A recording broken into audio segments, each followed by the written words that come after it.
جو لوگ اللہ پر ایمان لائیں، کہیں کہ ہمارا رب اللہ ہے، پھر اس پر جم جائیں، ان پر فرشتوں کا نزول ہوتا ہے، نہ کوئی غم کرو نہ خوف، خوشیاں مناؤ جنت کی جس کا تم سے وعدہ کیا گیا تھا۔ اللہ کی ربوبیت پر اطمینان جب انسان کو ہو جاتا ہے، میرا رب اللہ ہے، ربی اللہ، انسان کے لیے نہ کوئی کھٹکا، نہ کوئی خطرہ، نہ کوئی خوف، نہ کوئی حزن۔ جو کچھ ہو رہا ہے کس کے اذن سے ہو رہا ہے؟ اللہ کے اذن سے۔ اللہ کے اذن کے بغیر پتا تک نہیں ہلتا۔ یہ کوئی اندھا بہرا مادہ نہیں ہے جس سے مجھے کوئی خوف ہو۔ اندھا بھینسا چلا آ رہا ہو، اس سے تو ڈرنے کا ہر انسان کو ڈرنا چاہیے، نہ معلوم کس کو ٹکر مار دے۔ لیکن نہیں، اس کائنات کو چلانے والا ایک سمیع و بصیر خدا ہے، وہ جو میرا دوست ہے، میرا ولی ہے۔ اللہ ولی الذین آمنوا یخرجہم من الظلمات الی النور۔ اللہ اہل ایمان کا ولی ہے، ساتھی ہے، پشت پناہ ہے، مددگار ہے، حمایتی ہے۔ بتائیے جسے یقین ہو جائے کہ اللہ میرا مددگار، اللہ میرا محافظ، اللہ میرا پشت پناہ، اللہ میرا حمایتی، اس کے لیے کوئی خوف ہوگا؟ اس سے کوئی ڈر ہوگا؟ میں مثال دیا کرتا ہوں ایک بہت سادہ، پنجاب کے دیہات کی۔ تو بڑا چودھری ہے اور کوئی غریب کسان ہے۔ اس غریب کسان کے جانوروں کو ہر وقت اندیشہ ہوگا چوری کا، کوئی میری بھینس کھول کر نہ لے جائے، کوئی میرا بیل کھول کر نہ لے جائے۔ لیکن جس کے بارے میں یہ سب کو معلوم ہو کہ وہ جو بڑا چودھری ہے وہ اس کا دوست ہے، اس کی بچیا کو کوئی خوف ہوگا؟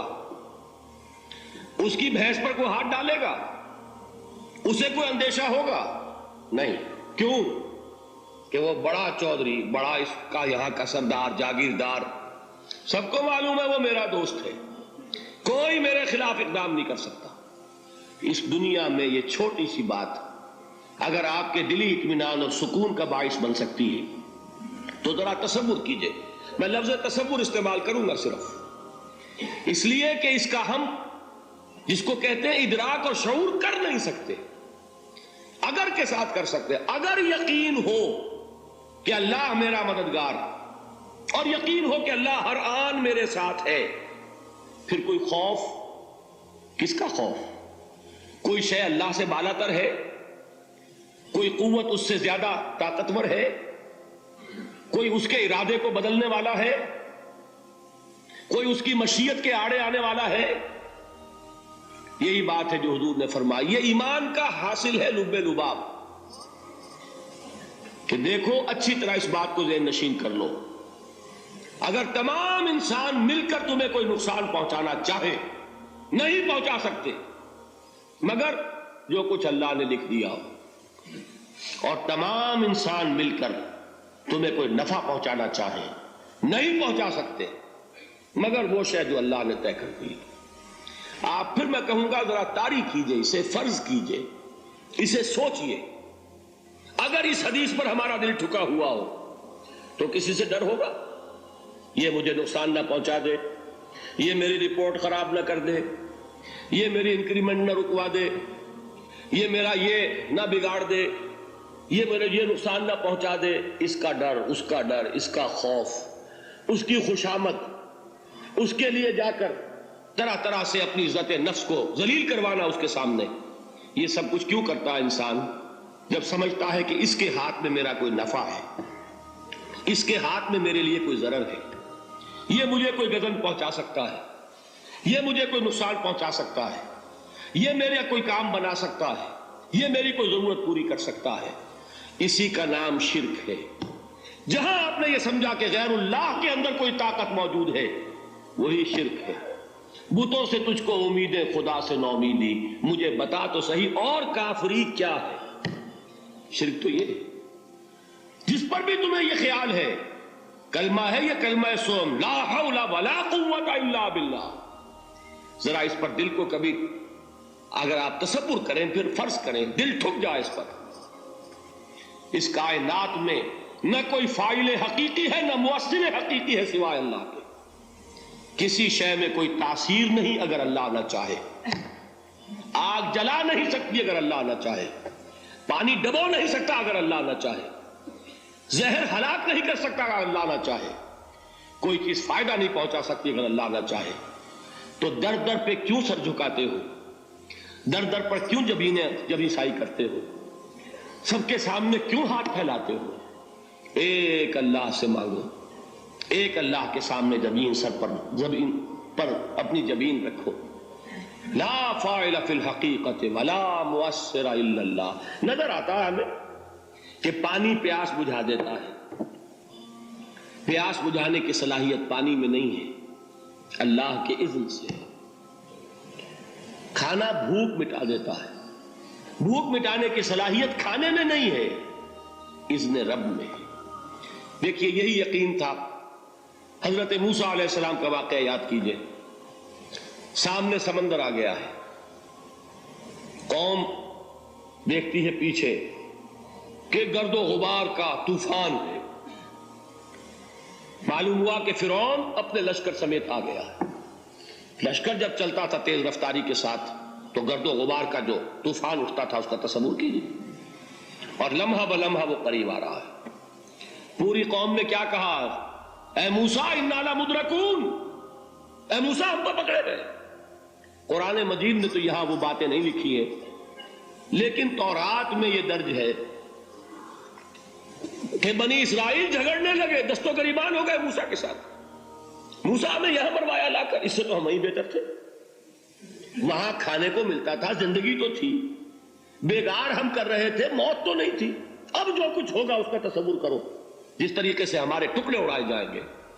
تو لڑ رہے ہیں حضرت موسیٰ علیہ السلام سے. یہ تورات کی تفصیل ہے. قرآن میں صرف اتنا آیا ہے، پریشان ہو کر انہوں نے کہا انا لمدرکون. موسیٰ ہم تو پکڑے گئے. اس وقت موسیٰ کا جواب کیا ہے؟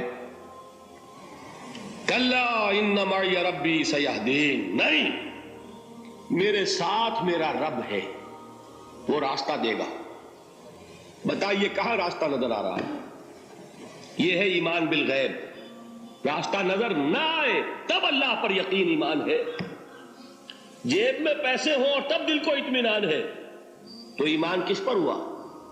پیسے پر، اللہ پر نہیں. جب وسائل و ذرائع نہ ہو اور پھر یقین ہو کہ اللہ مسبب الاسباب ہے، وہ اسباب کا پابند نہیں ہے، وہ اسباب کا محتاج نہیں ہے، اسباب اس کے محتاج ہے. اگر یہ یقین ہے تو اللہ پر ایمان ہے. یہ نہیں ہے تو تمہارا ایمان اسباب پر ہے، وسائل پر ہے، ذرائع پر ہے، مادیات پر ہے، اللہ پر نہیں. اس وقت کہاں راستہ تھا؟ کوئی راستہ تھا؟ سمندر ہے اور ادھر سے لشکر آ گیا ہے. کلا ان معی ربی سیہدین. اب دیکھیے ایمان کہہ دینا آسان ہے، ہوا معکم اینما کنتم. جہاں کہیں بھی تم ہوتے ہو اللہ تمہارے ساتھ ہوتا ہے. لیکن اس کا یقین قائم ہو جائے تو زمین و آسمان کا فرق واقع ہو جائے. یہی بات ہوئی حضور کے ساتھ. غار ہے، چھپے ہوئے ہیں محمد رسول اللہ اور آپ کے وہ یار غار ابو بکر صدیق رضی اللہ تعالی عنہ. اس وقت انہوں نے کہا ہے کہ اے نبی یا رسول اللہ، اگر اس وقت ان میں سے کسی نے غیر ارادی طور پر بھی اپنے قدموں کی طرف جھانک لیا تو پکڑے جائیں گے. کیا جواب تھا اللہ کے رسول کا؟ لا تحزن ان اللہ معنا. اللہ ہمارے ساتھ ہے، کیوں گھبراتے ہو ابو بکر؟ یہ ہے ایمان باللہ. میرا مالک اللہ، میرا رازق اللہ، میرا محافظ اللہ، میرا مددگار اللہ، میرا پشت پناہ اللہ، میرا دوست اللہ. یہ دوستی ہے اللہ کی جو لب لباب ہے، حاصل ہے ایمان کا. اسی کا نام ولایت ہے. جس کے دل میں ایمان راسخ ہو چکا ہو وہی اللہ کا ولی ہے. جسے اللہ پر یقین ہو چکا ہے وہی اللہ کا ولی ہے. جسے یقین ہے اللہ میرے ساتھ ہے، میرا مددگار، میرا پشت پناہ، میرا ساتھی، میرا دوست، میرا محبوب، میرا محب. اللہ اہل ایمان سے محبت کرتا ہے. واللہ یحب الصادقین. ان اللہ یحب الذین یقاتلون فی سبیلہ صفا کانہم بنیان مرصوص. اللہ محبت کرنے والا، اہل ایمان محبوب، اور اہل ایمان محبت کرنے والے اللہ محبوب. والذین آمنوا اشد حبا للہ. آپ تصور کیجئے جسے یہ رشتہ ایمان یا رشتہ ولایت حاصل ہو جائے، الا ان اولیاء اللہ لا خوف علیہم ولا هم یحزنون، آگاہ ہو جاؤ اللہ کے دوستوں کے لیے نہ کوئی خوف ہے نہ کوئی حزن ہے. اور میں بیان کر چکا تھا خوف اور حزن کے خاتمے ہی کا نام امن ہے. زوال خوف، زوال حزن. یہ خوف اور حزن کیوں آتے ہیں بار بار؟ اللہ تخافوا ولا تحزنوا، دونوں آ گئے. الا ان اولیاء اللہ لا خوف علیہم ولا هم یحزنون، پھر وہی دو. وہ کیوں ہے؟ خوف ہوتا ہے کسی مستقبل کی بات کا، یہ نہ ہو جائے، وہ نہ ہو جائے، یہ نقصان نہ پہنچ جائے، یہ تکلیف نہ ہو، یہ غضب نہ آ جائے. خوف ہے مستقبل سے. حزن ہے یہ کیوں ہوا، یہ نہیں ہونا چاہیے تھا، یہ میرا فلاں چیز میرے ہاتھ سے جاتی رہی ہے، فلاں موقع نکل گیا، اب بیٹھے ہوئے ہیں اندر ہی اندر کڑ رہے ہیں، صدمہ ہے اور رنج ہے. اور جو اللہ پر ایمان رکھتا ہے وہ جانتا ہے ما اصاب من مصیبت فی الارض ولا فی انفسکم الا فی کتاب من قبل ان نبرأها ان ذلک علی اللہ یسیر لکی لا تعصوا علی ما فاتکم ولا تفرحوا بما آتاکم واللہ لا يحب کل مختال فخور. اس زمین میں یا تمہاری جانوں میں کوئی تکلیف، کوئی مصیبت نہیں آ سکتی سوائے اس کے کہ جو اللہ نے لکھ دی ہو، اس سے پہلے کہ وہ ظاہر ہو. جس کو یہ حقیقت معلوم ہو گئی اس کو یہ طرز عمل اختیار کرنا چاہیے. جو چیز چھن جائے، جاتی رہے، چھوٹ جائے، اس پر افسوس نہ کرو. کس نے چھینی؟ دوست نے.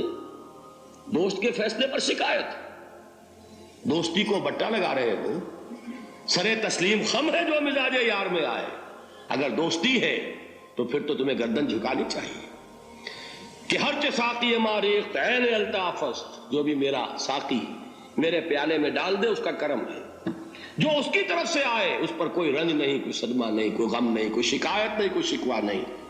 اور جو ہوگا وہ اس کے اذن کے بغیر نہیں ہوگا، اور اس کا اذن ہوگا تو یقیناً میرے لیے خیر ہی خیر ہے. چاہے وہ ناگوار شے ہو، بظاہر مجھے اچھی نہ لگ رہی ہو، میری شارٹ سائٹڈنس میں مجھے وہ نظر آ رہی ہے کہ میرے لیے بری ہے، لیکن قرآن نے کہا ہے عسیٰ ان تکرہوا شیئا وہو خیر لکم وعسیٰ ان تحبوا شیئا وہو شر لکم واللہ یعلم وانتم لا تعلمون. ہو سکتا ہے تم کسی چیز کو ناپسند کرو، درحال ہے کہ اسی میں تمہارا خیر ہو، اور ہو سکتا ہے تم کسی چیز کو پسند کرو، درحال ہے کہ اس میں تمہارا شر ہو. اللہ جانتا ہے، تم نہیں جانتے. جب مجھے یہ بات معلوم ہو گئی میں نے اپنا معاملہ اللہ کے حوالے کیا. سپردم بے تو مایا خیش را تو دانی حساب کم و بیش را. اے رب جو تو چاہتا ہے وہ ہو، تیرے علم میں جو شے میرے لیے خیر ہے وہ ہو جائے. میری کوئی پسند نہیں، میری کوئی چاہت نہیں، یہ ہے راضی برضائے رب. جب میں آ گیا بیچ میں، میری پسند، میری مرضی، میری خواہش، میری چاہت، یہی تو شرک ہے. ما شاء اللہ کان وما لم یشاء لم یکن. جو اللہ نے چاہا وہ ہوا، جو اس نے نہیں چاہا نہیں ہوا. اختیار اس کا ہے، میرا تو نہیں. رضائے حق پہ راضی رہے، یہ حرف آرزو کیسا. خدا خالق، خدا مالک، خدا کا حکم، تو کیسا. تو کہاں کا حزن اور کس کا خوف. یہی زوال حزن اور زوال خوف، یہی ہے امن، یہ نتیجہ ہے ایمان کا. تو جان لیجئے یہ ہے لب لباب، یہ ہے حاصل ایمان کا. یہ ہے تو ایمان ہے، یہ نہیں ہے تو ایمان نہیں ہے.